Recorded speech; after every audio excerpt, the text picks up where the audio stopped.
Molly went over a lot of the cool things I've done, okay?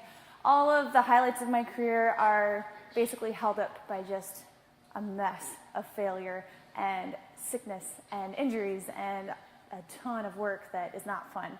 So I'm actually going to talk about that. Yay! All the not fun stuff. Because I know that everyone here has goals. Most of you here probably have athletic goals. And I want to prepare you for failure. Okay? It's gonna happen. And I think as a society, we don't do well with failure. I think as a society, we kind of do everything we can to steer clear of it, to avoid it. It's going to be part of the process, so just redefine your relationship with that and get used to it, because it's just going to happen. So I had to pick and choose what failures to talk about, because 30 minutes just wasn't enough. It's sad but really true. I've done so many things, like oversleep for a qualifying race and having my friends call me last minute and literally sprint to the start and not wear a band. You need a band to run a race. I didn't have a band. There's a lot, yeah, I had to pick. So I'm picking 3 from the show, because a lot of them you can actually see, because the whole world got to see my failures.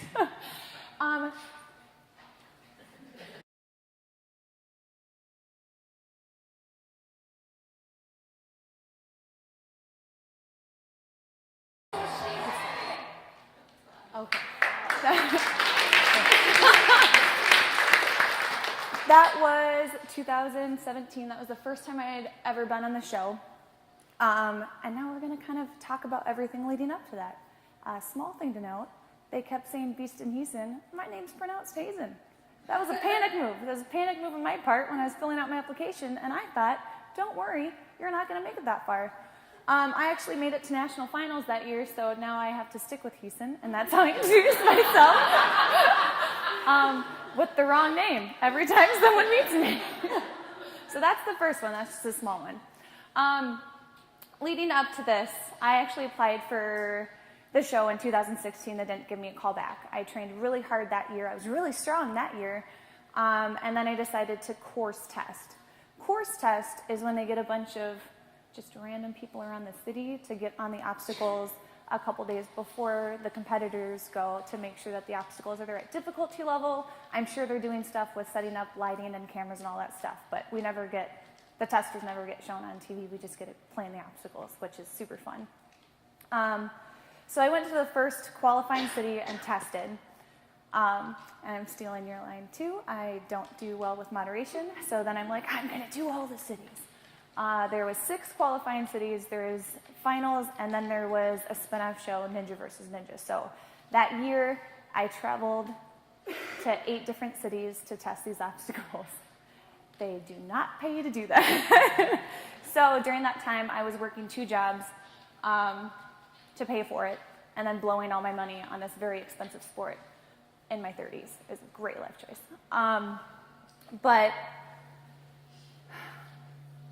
during that time, I got tired. Wait, where am I supposed to stay? Right here. Okay. During that time, I got really tired. And I got sick a lot, and that's to be expected, because all I'm doing is running my body ragged, right? I'm working a lot, and then I'm taking time off, and I'm spending all day testing these courses. So by the time I was done with my final course test, I decided to take a month off and just recover from all the damage I'd done to my body. And I just ate good food, I slept, but I wasn't getting better, and I didn't understand why. I'm like, I'm done working my body really hard, I should be feeling better. So I went to the doctor, and they said I had a virus of some kind. They couldn't name it. It just wasn't mono or strep, and that it would probably go away in a couple weeks. I waited another month, and I wasn't better. I wasn't even the same. I was worse. So I went back to the doctor. I said, there's something wrong. Fix me. That's your job. She did a bunch of tests, and she basically came to me. She's like, you're older now. Maybe this is just because you're getting older. And I'm like, no, I understand that things change when you get older. I know that's part of aging. I don't think that happens in a couple weeks. I think it takes a little longer for that to happen.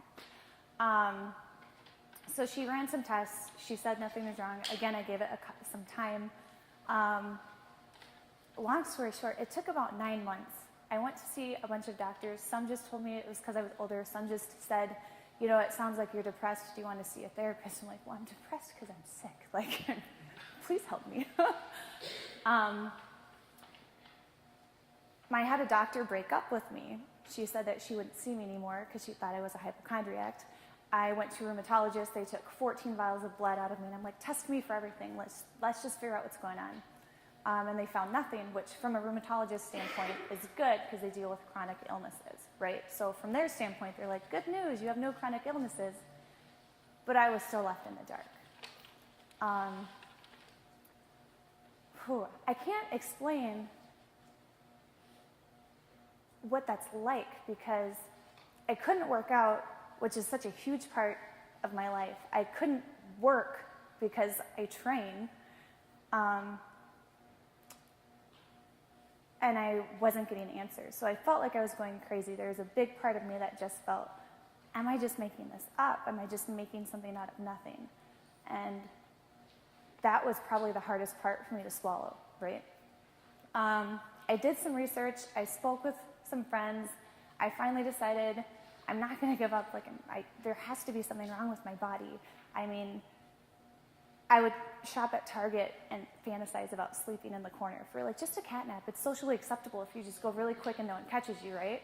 Or I'd take a half-hour drive and I'd have to pull over to take a 2-hour nap. Like, things just weren't normal. That's not normal. You shouldn't have to prep yourself for a 30-minute drive. Anyway, I went back to the doctor who broke up with me. She wasn't excited to see me, as most exes are. It's not her fault. And I said, just test me for mono and test me for Lyme. And then I'll leave you alone. And the test for Lyme came back positive. And that's when everyone in my life gathered around and they were really upset and sad. And I was like, oh, thank God. Like, this is like the best news of my life. Because if you've ever been sick that long with no answers, any answer is just a godsend. Just like, now there's something wrong with me. I can figure it out. Let's go. So I got on antibiotics. I took them for a month.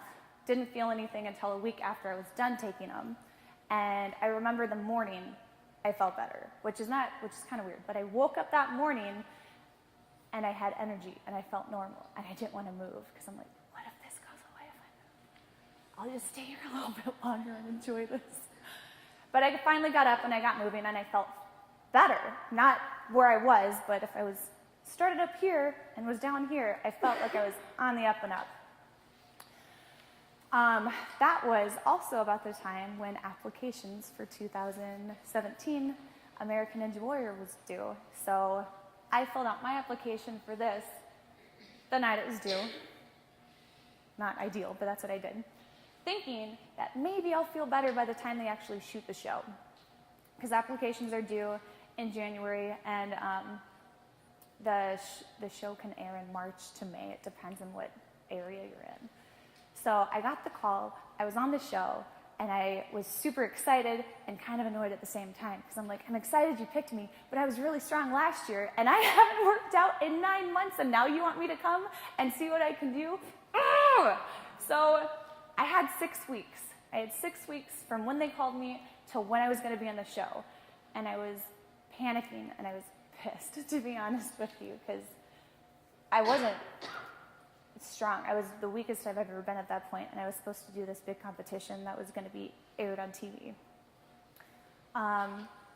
And I dealt with a lot of wishing and shoulds. I wish that I wasn't sick. They should have figured this out sooner. Like, all these things that don't help you, right? So I figured out, I sat down, and I'm like, this is where I'm at. And one of my all-time favorite quotes is, start where you are, use what you have, do what you can. And that became my mantra for the next 6 weeks. I found a training partner who's delightfully insane.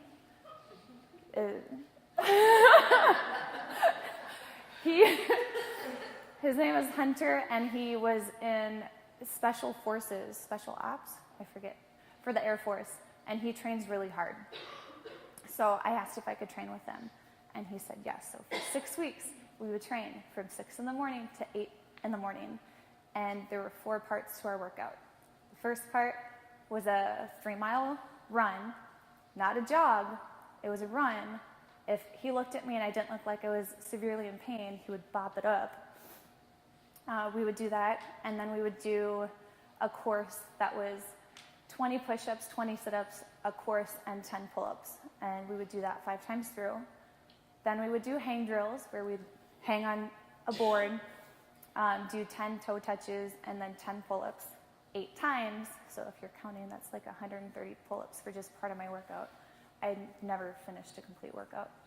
And then Hunter came up with this fun thing where we draw a piece of paper out of a hat. And then whatever that paper said, we'd do. And this is normally when I cried during the workout. Because the papers would say, one of them was carry 62-pound water jugs in each hand, and you walk a mile. Or your street's not funny. That's when I would cry with my water jugs. Walking around the neighborhood in a mile loop.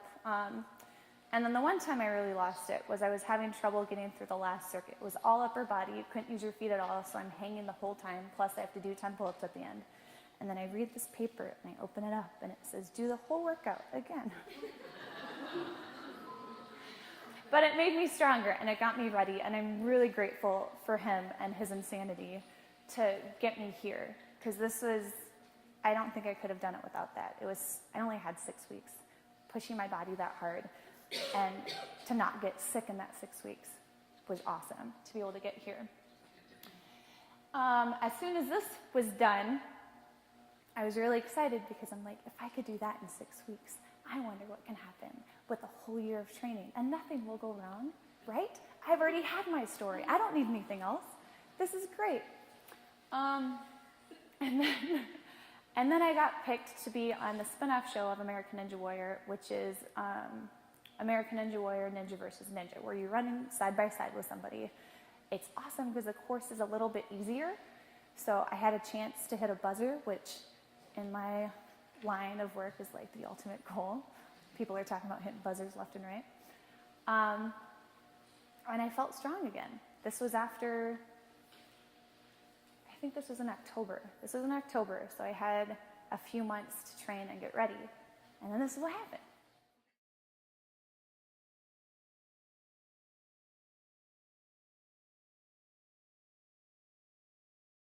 What I didn't know at the time is that I broke my sternum in the fall. Which sucks. But everyone who's on the show, it's like a positive. They're like, they're gonna pick you for sure because you have another story. I'm like, I don't want stories. Like, can't we already do it? So I was a big reason why my team lost. That was hard on the show, but was harder was coming off of that training for the regular season of American Ninja Warrior again, because going through line and knowing that I could recover from it and get strong again was a little bit helpful because I've been through it, so I know it. But it also made it so much harder at the same time because I was starting over again, and that's so hard. It took me about 2 months before I could even get back in the gym. To give you a little bit perspective of how much strength I lost, I went from being able to do 21 pull-ups to being able to do 3, and it was a rough 3. Like, I don't think everyone would count all 3 of them.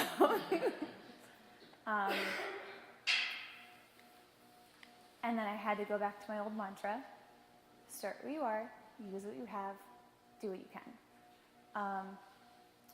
And those workouts were a struggle because looking back to see where I was and how much strength that I had gained, and then coming back into a season, basically starting from scratch again was really hard for me to just take a step back and do what needed to be done.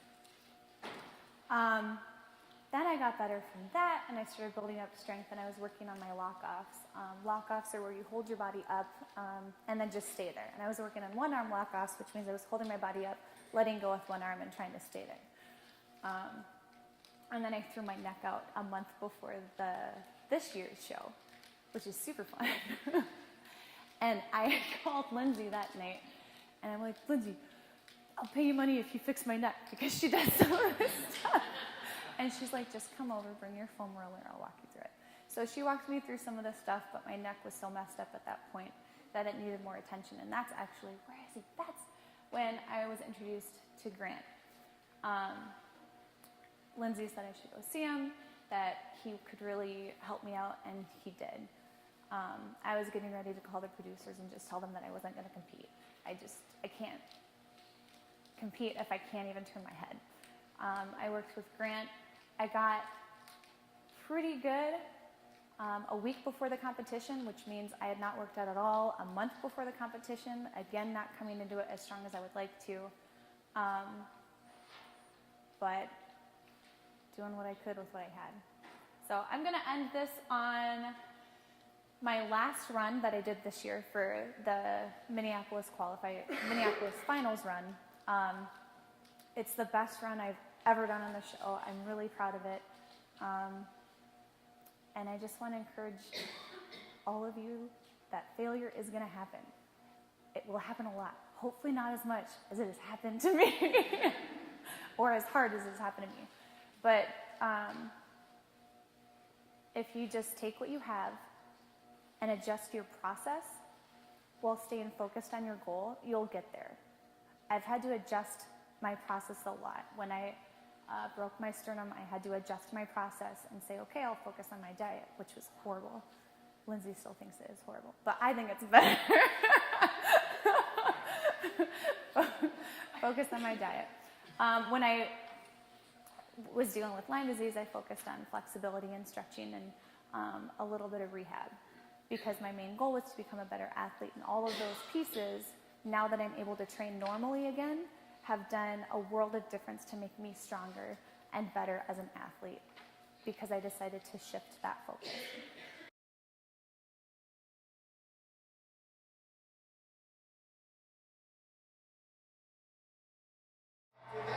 I didn't say I finished, I just said I was proud of it.